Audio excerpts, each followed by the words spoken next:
Welcome to ஐரக்ஷன் channel. எங்களோட videos உங்களுக்கு பிடிச்சிருந்ததுன்னா லைக் பண்ணுங்க, கமெண்ட் பண்ணுங்க, ஷேர் பண்ணுங்க, மறக்காம சப்ஸ்கிரைப் பண்ணுங்க. ஓகே, இப்போ என்ன வீடியோ பார்க்க போறோம்? டுடே ட்ரெண்டிங் சேனல் தான் பார்க்க போறோம். ஆர்சிபி vs கேகேஆர் மேட்சோட ட்ரோல் வீடியோ தான் பார்க்க போறோம். பார்க்கலாமா? ஓகே.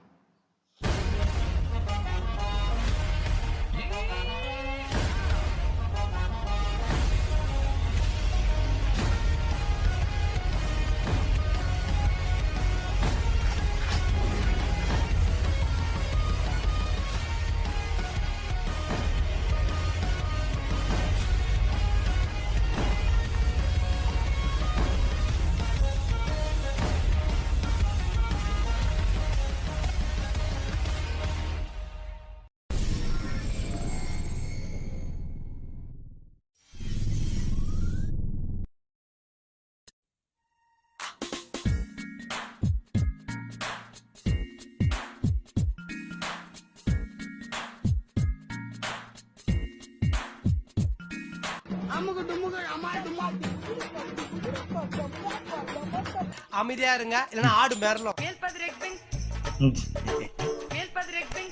அடப்பா, அப்படிதான் எல்லா டீம் பாக்குது. 2 பாயிண்ட் கொடுக்க வராங்க. உளவுத்துறை ரிப்போர்ட் படி எதிராளிங்க வெப்பன்ஸை யூஸ் பண்ண போறதாக தகவல். நாமளும் ஏதாவது வெப்பன்ஸை யூஸ் பண்ணுவோமா? அடிக்க போறியா? ஆமா. மொத்தமா மோதலாம்னு முடிவு பண்ணிட்டீங்களா? ஆமாண்டி. 10 பேர் சேர்ந்து வந்து அடிக்கிறேன் பூரா ரவுடிகளா. ஒண்டியா என்னைய மாதிரி 2 அடி வாங்குறான் பாரு, அவன் தான்டா ரவுடி. அமுகு டுமுகு அம்மா டுமா. பா, போறப்போ பார்த்தா நீ செத்தோம் அப்படின்னு நினைச்ச. அடி பொளந்துட்டாரு.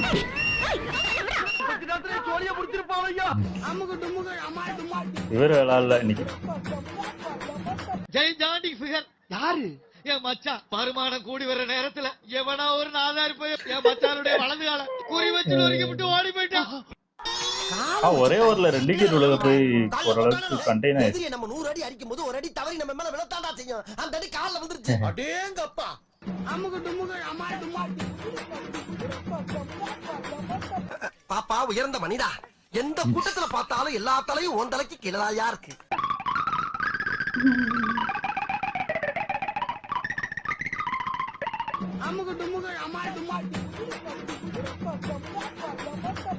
இதெல்லாம் எனக்கு சர்வ சாதாரணம்டா. பிரிட்டிஷ்காரன் கையால பல தங்க கோப்பைகளை வாங்கினவங்க. அந்த ரத்தம்டா இது. இப்ப பாரு மணிமாரனுடைய ஸ்கேட்டிங் திறமையை.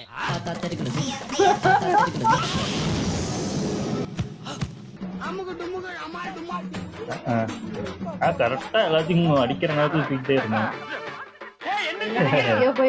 ஆமா, 280 மேல அடிச்சிருப்பான். ஆனா அநியாயத்துக்கு நோபால், நிறைய நோபால் போட்டான். நான் உங்களை வேற மாதிரி கேள்விப்பட்டனே. நேத்து வரைக்கும் அப்படி, இப்ப நாங்க திருந்திட்டோம். யார கேட்டா திருந்துனீங்க? யார திருந்த சொன்னது? நீங்க திருந்தா என் நிலைமை என்ன ஆகிறது? என்னமாமா இதெல்லாம்?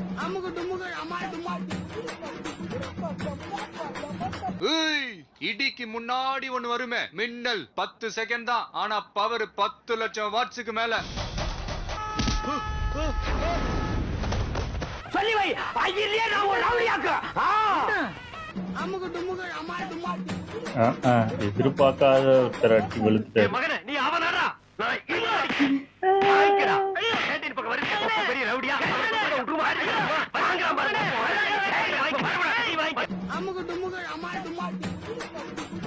இதே டார்கெட் தானே இருக்கு. ஆமா ஆமா, ராஜஸ்தான் புரியும்.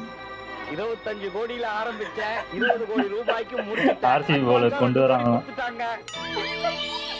சரி உள்ள கொண்டு போ. அப்படின்னா ஓகே. இது ஒரு பெரிய சமாச்சாரமா? எல்லாம் மேல இருக்கிறவன் பாத்துக்குவான். எல்லாம் மேல வச்சிருக்கானே அவன் பாத்துக்குவான். என்ன எல்லா கடனையும் மேல இருக்கிறவன் பாத்துக்குவான் மாதிரி எனக்கே சொல்லிட்டு இருக்க. கட்டில கீழ ஒருத்தருக்கா, அவங்கிட்ட பாதி கடனை ஒப்படைங்கடா. இது அவுட் தான், நோபால் எல்லாம் கிடையாது. நீ கல்லாட்ட அடைங்க, நான் ஒத்துக்க மாட்டேன். நான் சாப்பிட்டேன். கிரீஸை தாண்டி வெளியில நிக்கிறது. நான் முதல்ல இருந்து உள்ள இருந்தா கூட வெக்கம் கட்டுவீங்களா? இதுக்கு எதுக்குடா வெள்ளையங்கிலி மாலைன்னு பயங்கரமா கோவப்பட்டாரு. பாரு எல்லாத்தையும் போட்டு அடிச்சு போட்டு. என்னடா தப்பா வச்சுட்டு நானு? போடா போடா, நீ ஆறாவே. சி சி சி. அமுகு டுமுகு அம்மா டுமா.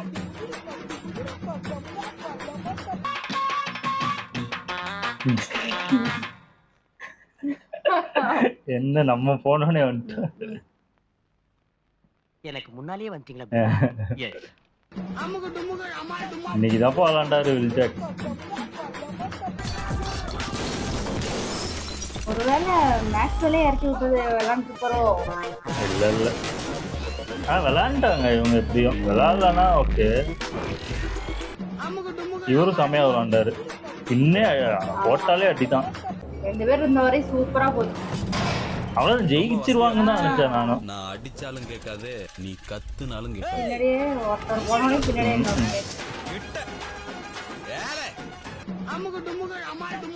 இப்படி இருந்தது அப்படி ஆயிடுச்சு. நீங்க 10 பேரு, நாங்க 2 பேரு. யார் வெளில போறான்னு பார்க்கலாமா? டேய், கதவை லாக் பண்றா. இந்த ஒரு ஓவர்ல 2 பேர் ஜெயிச்சிட்டாரு. நீ கெட்டவன், நான் கேடு கெட்டவன்டா. அதுக்கப்புறம் சுனில் நரேன் வந்து அவர் பிடிச்சாரு.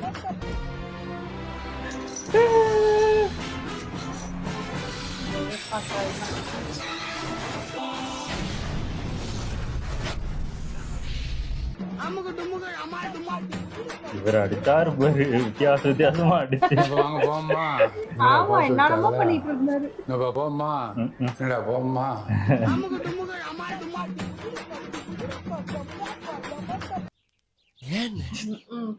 ஆமா எல்லா வாட்டியும் அவரே அடிப்பாரா? எப்பவுமே வித்தோட்னா எப்படி? ஆனா இது எதிர்பார்க்காது, 3 6 கடைசி ஓவர்ல.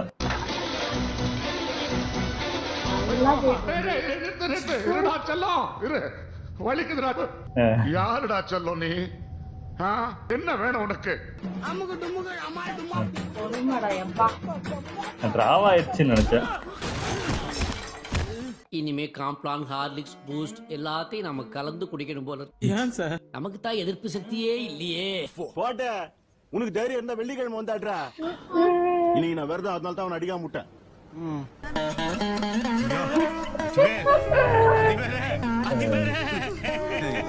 இப்படி அநியாயமா எங்களை விட்டுட்டு போயிட்டீங்களே.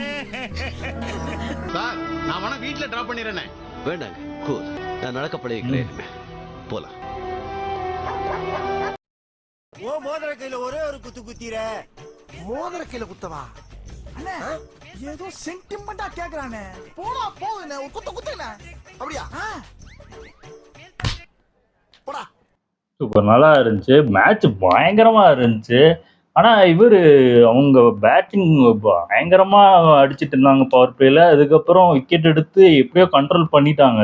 அதுக்கப்புறம் திரும்பியும் முதல்ல இருந்து கொடுக்க ஆரம்பிச்சு மொத்தமா கொடுத்துட்டாங்க. ஆமா, ஆனா கண்ட்ரோல் பண்ணலனா கண்டிப்பா 250க்கு மேலயே போயிருந்திருக்கிறது வாய்ப்பு இருக்கு. ஆனா இவங்களும் ஒன்னும் குறை சொல்ற மாதிரிலாம் இல்ல, நல்லாதான். ஆனா ஒரு இதுல தோத்ததுதான் ஐயோ தாங்கவே முடியல உண்மையாவே. ரொம்ப கஷ்டமா இல்ல, எனக்கு தெரிஞ்சு அதுக்கு முந்தின ஒரு தினேஷ் கார்த்திக்கு எனக்கு தெரிஞ்சு கரண் சர்மாவுக்கு ஸ்ட்ரைக் கொடுத்துருக்கணும். அது ஒரு தப்பு. அவர் வந்து நானும் சரி அடிப்பாரு போல இருக்கு அப்படின்னு நினைச்சிட்டு இருந்தேன். ஒரு 4 or 6 அடிச்சாரு, அதுக்கப்புறம் அவுட் ஆயிட்டாரு. அதுக்கு அவருக்கு ஏதாவது சிங்கிள் டபுள் ஏதாவது ட்ரை பண்ணிருக்கணும். அந்த 2-3 பால் வந்து டாட் பாலா ஆக்குனதே பெரிய பெரிய தப்பு. அதுவே அவங்களுக்கு நிறைய ரன் கடைசி ஓவர்ல கொடுத்ததே அதிகம். அது அவங்க வந்து ஒரு சிங்கிள் அடிச்சுட்டு அட்லீஸ்ட் ஓடி இருக்கலாம், ஓடாம அப்படியே நிக்கிறாரு அவரு. நான் நினைச்சேன் ஒருவேளை 6-4க்கு ட்ரை பண்றாரு போல இருந்துச்சு. ஆனா அது ஒரு இதால தானே இப்போ 1 இதுல போயிடுச்சு. ஆமாமா. அப்புறம் வில் ஜாக்ஸும் அந்த பட்டிதாரும் கரெக்டா நல்லா அடிச்சுக்கிட்டு இருந்தாங்க. எனக்கு தெரிஞ்சு ரிஸ்க் எடுத்திருக்க வேண்டாம். அது அந்த ஓவர்ல ஒரே ஓவர்ல 2 பேருமே ரிஸ்க் எடுத்து அடிக்க போய் தான் 2 பேருமே அவுட் ஆனாங்க. ஒருத்தர் அவுட் ஆயிட்டாரு, இந்த ஓவர்ல நம்ம அடிக்க தேவையில்ல, நம்ம மேக்சிமம் தட்டி எனக்கு தெரிஞ்சு ஒரு ஓவருக்கு வந்து கிட்டத்தட்ட ஒரு 8 ரன் 9 ரன் அடிச்சாலே ஜெயிக்கிற மாதிரி தான் இருந்துச்சு. அப்படிப்பட்ட மேட்சை இவங்க அப்படி வரிசையா அவுட் ஆகி விடுவாங்கன்னு எதிர்பார்க்கவே இல்லை. நான் ஒரு இதுல வந்து சும்மா 2 ஓடியாவது அட்லீஸ்ட் ஜெயிச்சிருவாங்க ரிஸ்க் எடுக்காம அப்படி போனாங்க. சொன்னேன் அவங்ககிட்ட, ஆர்சிபி வந்து சீட்டு கட்டு மாதிரி ஒன்னு எடுத்தா அப்படியே சர்ற விடுவாங்க. அவங்க சொன்னதுக்கு அப்புறம் அடுத்த இன்னொரு விக்கெட். அதுக்கப்புறம் அடுத்த ஓவர்ல 2 விக்கெட் போயிருச்சு. அப்படியே எதிர்பார்க்கவே இல்லை. நான் உண்மையா ஜெயிச்சிருவாங்க போல இருக்கு. எனக்கு தெரிஞ்சு ஓரளவுக்கு ஜெயிப்பாங்கதான் நான் நினைச்சுக்கிட்டு இருந்தேன். ஏன்னா அப்படிதான் விளாண்டாங்க. ஆனா அந்த ஒரு இதுல போனது வந்து உண்மையா ரொம்ப வேதனை தான். அது அவங்க உண்மையா கஷ்டப்பட்டு இருப்பாங்க. விராட் கோலிக்கு போட்டது நோ பால் எல்லாம் கிடையாது, கரெக்ட் பால் தான். ஏன்னா அந்த பால் வந்து ஸ்லோ பால் தான் போட்டாரு. அதுவும் இல்லாம கிரீஸை தாண்டி விராட் கோலி ரொம்ப தூரத்துல நின்றுட்டு இருந்தாரு. அதை கனெக்ட் பண்ணி தான் எடுத்திருப்பாங்க. எனக்கு தெரிஞ்சு அது நோ பால் கணக்கே வராது. ஏன்னா இப்போ ஒரு ஷார்ட் பிட்ச் போடுறாங்க, அவங்க கிரீஸை தாண்டி வந்தாலே ஹைட் ஹெட்டுக்கு மேல பால் போனாலே அது ஒயிட் கொடுக்க மாட்டாங்க. அதான் ரூல் படி அது நோ பால் கிடையாது தான். இது சண்டை போட்ட தேவையில்லாதது எனக்கு ஆனா தெரிஞ்சு. செம கோவப்பட்டு எல்லாத்தையும் தள்ளி விட்டு அதுக்கு என்ன பண்ண முடியும்? அதுதான் எல்லாருக்கும் அந்த மாதிரி நடக்கதான் செய்யும். எல்லா மேட்ச்லயும் இந்த மாதிரி ஒரு இது நடக்கதான் செய்யும். அது நம்ம அம்பையரை குறை சொல்ல முடியாது. ஏன்னா எல்லா மேட்சுமே குறை சொல்லி தோக்குற மேட்ச் எல்லாம் குறை சொல்லிக்கிட்டே இருந்தா அப்புறம் என்ன பண்றது?